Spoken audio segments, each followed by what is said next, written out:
So, generally these videos do pretty poorly. So I'm just gonna go off the cuff a little bit, talk a little bit about why I think the majority of you guys, specifically those guys that have joined late 2019, 2020, maybe even 2021, are likely not to be successful in the stock market. And it's no hit on you guys. I think it's just you were set up for failure from joining the stock market. You've seen only bull markets to an extent. Some of you guys saw March 2020, but even still, and even for me as well, March 2020 was very much a rogue recession, right? It was really only a month long. It didn't really make a lot of sense as to what the hell was going on, and immediately bounced back. By the time June, July-ish time frame came around, it was back up to where it was before, right? So it just didn't make sense, right? So I think a lot of you guys, I was having a conversation with the guy. He's like, I started investing in late 2019, and he's up 50 odd something percent. He's just like, why have the markets been so garbage over the past 5 years? First he said 5 years, but I was just like, bro, yeah, 50% over the past 5 years, not that good. And then he clarified, he looked. It's like, my first deposit was late 2019. And I was like, man, I was just like, 50% in 2 years is not bad. You can't complain with that. That's pretty damn good. I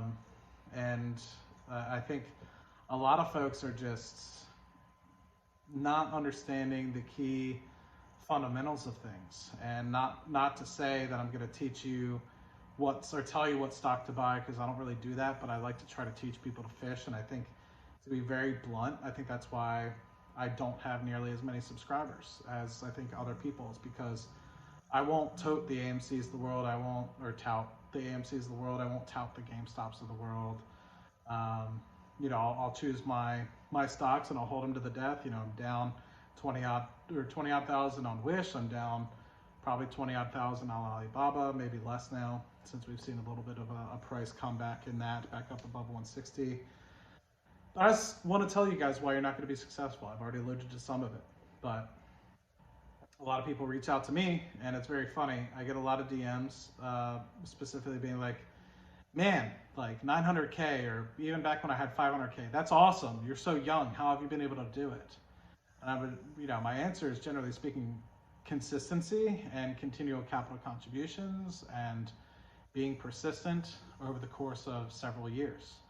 And I never hear another word from them again, right? Not and it makes me really excited when that 10% of people do say okay, cool, how much you adding every month, what percentage of your income, all that. That gets me so amped. That gets me meaning this person's engaged. They're not just looking for the next stock that's gonna make them a trillionaire that won't actually make them a trillionaire, and then they'll leave the markets and never have to work again. They'll sit on a beach forever, right? That mindset that 98% of you guys watching this video might have, and the 2% of you guys being haha, that's really funny, right?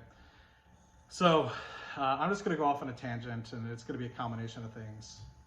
Why you're not successful, and then 2, the 5 things that I think you guys need to focus on, and then I'll cut the video and my rant will be over. And I make these videos not because I'm trying to bash anybody, but because I want to change your mindset. I want to make you that millionaire mindset. I want to make sure that, because even before 7 figures hits your account, right? You'd probably look at me and say, Matt's got a millionaire mindset. Maybe you don't. Maybe you think Matt's an idiot. And I agree with you half the time. But sometimes maybe you'll look at me and be like, man, Matt knows he's gonna be successful. I hear that a lot. I'm not trying to toot my own horn, but I have people pull me aside, work, finance community, wherever, and they say, man, you have a bigger than life personality. You're going somewhere. You have a lot of potential. And I respect that. I appreciate that. That really, because my self-confidence is not always the greatest. So that helps me out a good bit. But you have to keep in mind, in order to get to where I've gotten, my mindset has to be what it is. And that might, be weird, right? But I'll repeat it. In order to get where I've gotten, my mindset has to be what it is. So in order to have gotten to 900 some $1,000, my portfolio 30, whatever, yada, yada, yada, toot my own horn. I needed to change my mindset to be able to make those consistent capital contributions and be diligent, disciplined, consistent, persistent over the course of 8 years. It's not going to happen overnight. You don't go to general elementary school, high school for 12 years and then go to college for 4 to not be successful in the workplace. You don't just like come out of the womb and immediately go to an engineering job. You have to put 4 years of studying at an engineering college. Same with teaching. You have to put 4 years, maybe even more, to be a professor, right? You don't just like automatically show up and say, here's $100,000 a year in salary, or here's $50,000 a year in salary. You have to work at it. You have to demonstrate. You have to be consistent. You have to show up every day. It's the same exact thing, man. It's not anything different than anything else in your life. So I don't understand why, when you get into investing, anybody else thinks differently. So first and foremost, why you're not going to be successful, you don't show up. You're not consistent. You're not persistent. You're not disciplined. Your mindset is off. Change those things. Change them. Think about it. Think like, am I thinking that this is going to be the next big winner? And it could very well be, but are you thinking about it appropriately? Now let me teach you or help you with 5 things that I think are really important that might help change your mindset and maybe make you realize that what you're doing is not a winning strategy for you. It could be a winning strategy for everybody or somebody else, sorry, but not for you, right? Like, I don't buy premium a lot of times. I know a lot of people that do, and they're very successful at it, and that's awesome for them, but it's just not for me, and I haven't been successful at it. I'm also not the best day trader. I don't have enough time a lot of times to do it, and there's a lot of other reasons why, but yeah, so 5 things that I can help kind of guide you down the path to understand, are you in the right strategy? And that's not to say that it won't morph over time. So let me just get after it. I use this a lot. I've made this video a million times with respect to these 5 key things. I preach it a lot, but it's always important to go back to basics sometimes. 1, what's your objective, right? If your objective is to make $20,000 a year in dividends, you have no reason to be investing in some of these penny stocks. Just case in point, I'm not saying don't invest in penny stocks. I'm just saying if your goal is income, don't invest in penny stocks. Just like if your goal is to triple your money in 3 years, don't invest in dividend stocks, right? It doesn't make sense. You have to use the right tool for the right thing. Objective, right? So what's your objective? Are you trying to grow your wealth? I'm personally trying to get to 8 figures, right? So I'm going to try to put myself in a position, invest in things that are going to get me to that point, right? Maybe take on additional risk as well to get to that point. 2, what's your time horizon? Are you looking at the next year? Are you looking at 20 years? Are you looking at generational wealth? You're going to invest in things very differently depending on what time horizon you have. If you need to get to $1 million in 5 years, you're going to invest very differently if you need to get to $1 million in 20 years, right? Your annual rate of return for the amount of capital you're contributing and stuff of the like is going to have to go down drastically if you need to make $1 million over the course of 20 years versus 5 years, right? This gives you an idea as to what sort of swings you need to take in order to be successful. Number 3, what's your risk tolerance, right? Are you willing to risk 100% of your portfolio for it to potentially say 100x or go to 0, right? And what's the likelihood, right? What are the key things? What are the key trigger points? What are the key regulatory things that need to happen in order for that investment to go, say, from $100 a share to $10,000 a share, right? Or is it something where you're like, I don't know if I risk 100% of my portfolio. I'm not that convicted. I know there's risk to it, and I need this money. I can't lose all of it. So maybe you put 5% of your portfolio in something like that, right? Where you're like, I could stand to lose 5% of my portfolio, but I really want to keep 95% of that portfolio in really safe stuff, right? It's about acknowledging the risk. I think a lot of times people entering the market these days see the great things that are going on with AMC, the massive, very single case scenario things where there's 7,000 different positions they could take and they've seen 20 of them go to the moon. It's like, well, you're looking at a 20 out of 7,000 sort of scenario. How likely is it to happen for your individual position? Likelihood is not very good, right? So would you rather take the, hey, I'm gonna gamble and try to hit the lotto today, or am I gonna be consistent and try to get things over time? I know what I do. You choose your own sort of thought process. So that's a little bit about risk tolerance, right? Are you trying to swing for the fences, or are you trying to hit singles and stuff of the like there? I think that has a little bit to do with risk tolerance as well. and just making sure that you're not overextending certain parts of your portfolio that you might not necessarily think about. I even still do it to this day. I overextended on Wish.